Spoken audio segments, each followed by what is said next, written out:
We're talking retellings, finally! Oh my gosh, I can't wait. So over on Instagram, you guys probably know, if you're already following me over there, that I asked one of those questions that you can do that was like, should I do a video on retellings and like how to do them? And what would you want to know if I did that? So here we go.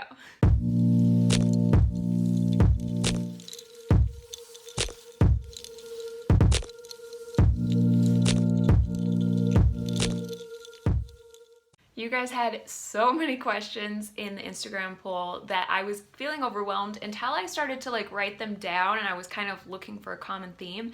And I realized that I could pretty much boil it down to a few common themes. So in this video, we're going to talk about how to know if your idea is a copyright issue, how to decide if it's the right retelling for you, how to avoid cliches and make it unique, like what to throw away, but also how to make it recognizable, aka what you should keep and how closely you should follow the story. And so we're going to talk about all of that, but before I do, I just want to let you guys know that this is a collab video that I get to do with another author who writes retellings, Lisa London. And so Lisa actually has a video where she does 5 tips also, and I'm going to link her video below so you can go watch it right after this one, because we got to chat together and come up with basically 10 tips total, although I will say that one of our tips, like our very first tip for both of us, is almost the same because we both really thought that it'd be important to talk about copyrights, because that's ultimately gonna be the biggest thing when it comes to retelling. Like, you do not want to run into copyright issues. So Lisa talks about this in her video, but you can go to copyright.gov and find out everything you need to know. They have a link for like the subject matter and scope of copyright. They have a link for how to know the duration of a copyright. You will definitely want to look into that, and Lisa talks a ton about research, so I'm gonna let her do that, and you should definitely go watch her video to kind of get the more in-depth picture. But let me just give you personal examples because, you know, why not? So you guys probably know that The Stolen Kingdom right there is an Aladdin retelling. And so Aladdin is an old story. So it is outside of copyrights, it's in the public domain, which is ultimately what you need to make sure you are retelling, is a story that's in the public domain. And so the problem is that it's been retold before, obviously. And the biggest retelling is the Disney retelling, the Aladdin movie. Aladdin is public domain, and so I can write him and his character no problem. But then Jasmine is actually a Disney creation. And so if you look at the old story, the original story, and you Google that, you'll see that the lady, hold on, I have to Google it. I don't even know if I can say this like looking at it, but the original name of the princess in the Aladdin story was Badroul Badour, the Sultan's daughter, okay? So the Sultan's daughter is also an original story piece, an original story element that is in the public domain. However, the name Jasmine is a Disney creation fully, which means that it's copyrighted and it belongs to Disney, and I'm not touching that. Like, I wanted to have something on the back of my book that said The Stolen Kingdom from Jasmine's perspective, but I didn't do that because it's just not worth it. You guys, Disney has a whole team of lawyers just ready to pounce on somebody who breaks copyright, or however you're supposed to say it, you know, steals work basically.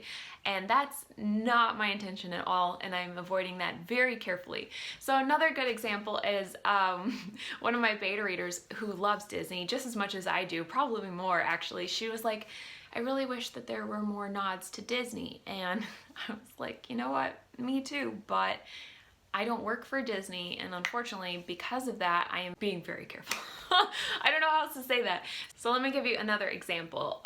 This idea of a genie is not a Disney creation. It actually is like kind of a Middle Eastern creation, spelled J-I-N-N-I, and it is sort of almost like elves or fairies or demons and angels. It's this like different creature thing that has abilities, and it could be good or bad.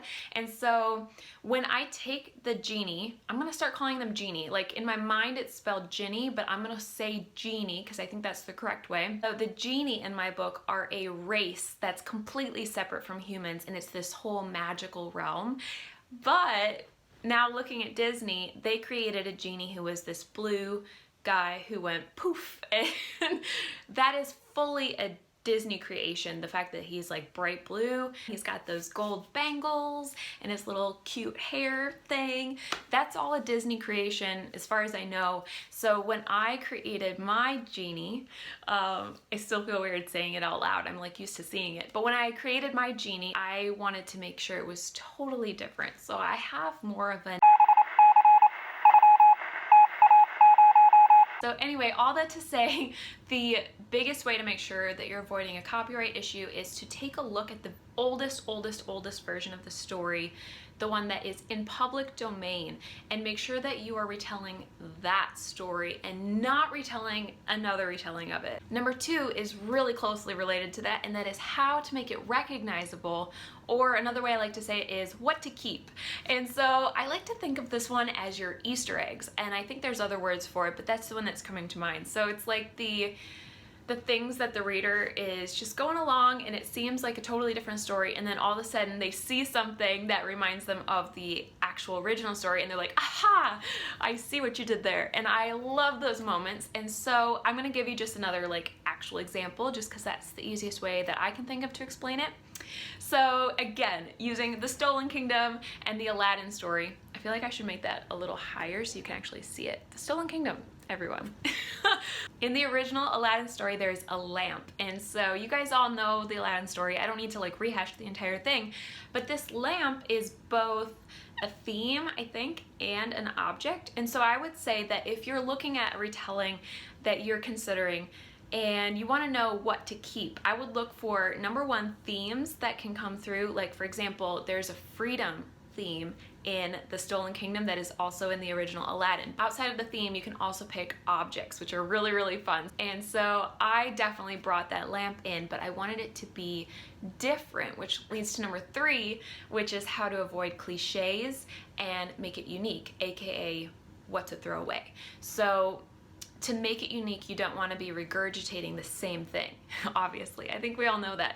So whenever you take these themes and these objects, you'll want to put your own spin on it. And I think Lisa kind of talks about this with her twists and her mashups and things like that. So that's definitely something where you should go watch her video and check that out. But what do you throw away? When you're looking at a theme or an object, some kind of Easter egg that you want to add in, ask yourself, what can you get rid of? Like, you don't get rid of the whole thing, but you get rid of some element that you would then obviously replace probably something else to make it your own and make it unique. So that kind of helps you get rid of the cliche. So you're keeping what makes it recognizable, but you're putting a twist on it, so to speak. For example, with the lamp in my world, it just has a whole different purpose. I don't want to give away too much, but I mean, it's just one of those things where it's an Easter egg, but then the reader continues to read about it and they're like, oh, that's totally different. That's brand new information. And so it keeps the story exciting, it keeps it unique, and it keeps it from being a cliche. And that leads really smoothly into number 4, which is how closely do you follow the original story?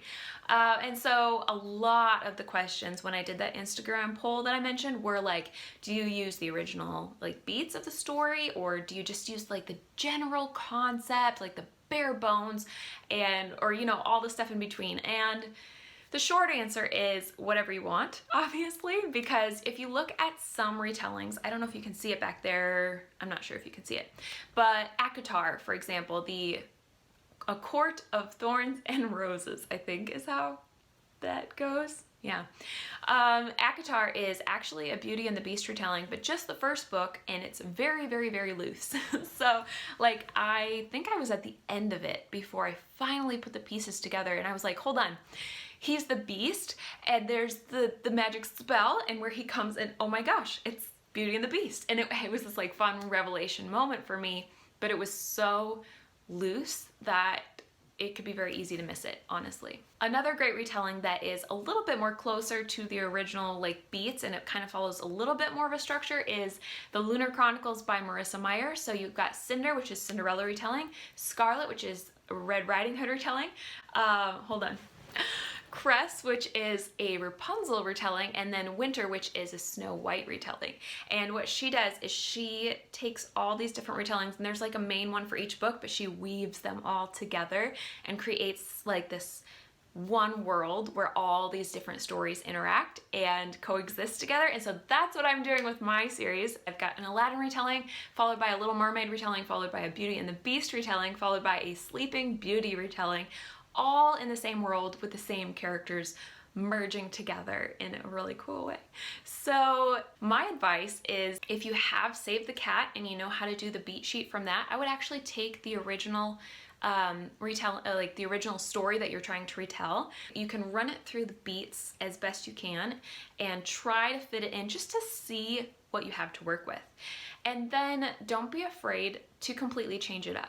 Don't be afraid to only use a couple of the beats, or to use the themes and the objects as your Easter eggs, but completely change the actual structure. There's nothing wrong with that, and I think that it will still come across as a cool retelling if it has enough elements of the original story. I hope that makes sense, guys. Basically, my summary of that tip is that I think personally it's awesome to start with the original and then kind of work your way away from it from there. So kind of like start with the original beats and look at the structure of the original and kind of study it for the elements that you like and the things that you think are cool about it, and then get rid of the rest. Like, for example, if you ever look up the original Sleeping Beauty, there's a lot that you're gonna wanna get rid of there.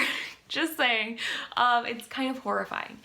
But that's a side tangent. So anyway, back to the last, fifth one that I have for you today. The fifth tip is how do you decide if it's the right telling for you? This again was another common theme in the Instagram poll, and it was one that got asked in a lot of different ways, but it all boiled down to like, how do I know if I've picked the right one?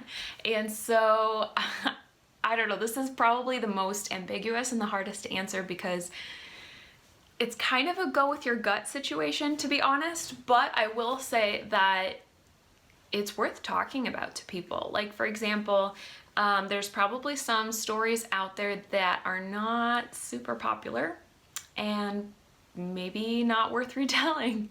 But on the flip side, there are a lot of amazing stories that are totally worth retelling. So you can look into fairy tales, but you can also look into like history. You could retell actual stories and put a spin on like history from all over the world. Like literally the sky is the limit. You could retell plays like Shakespeare. You could retell, I am completely blanking on what else you could retell. If you have other ideas, put them in the comments for people and we can all brainstorm together, because I think it'd be really fun to just have under this video like this super long list of different things that you could retell and ideas for people who come here who are looking for something to retell. Just give us ideas, because I probably will want to keep redoing? I will probably want to keep retelling things in the future, because it's really fun. And it's both freeing and it's more difficult at the same time, because you're freed up to not worry about coming up with an original concept, because things have all been done before, right? But then it's also kind of terrifying, because you really want to do it well and you want to honor it, and you almost want to like make it better.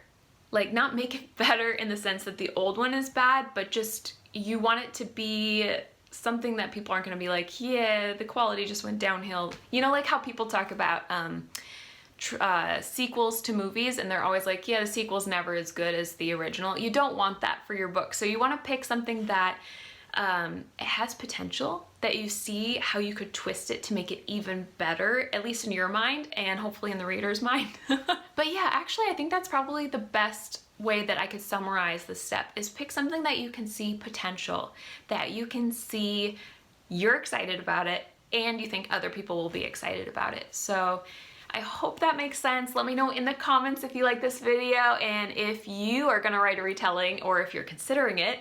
And then obviously, you guys, I hate to say this every time, but do you know about the thumbs up feature? Did you know that's a thing? It's right there. It's somewhere underneath. I don't know why I'm talking like this. Also, did you know about the subscribe feature? It's also right there, somewhere underneath. And there's like a bell next to it. It's really pretty. It's probably not right here. And you should ring it, because then it tells you when I have another video. It's kind of nice, right? Okay. Enough weirdness for one day. Go check out the link below to go watch Lisa's video, and I will talk to you again very soon. Bye!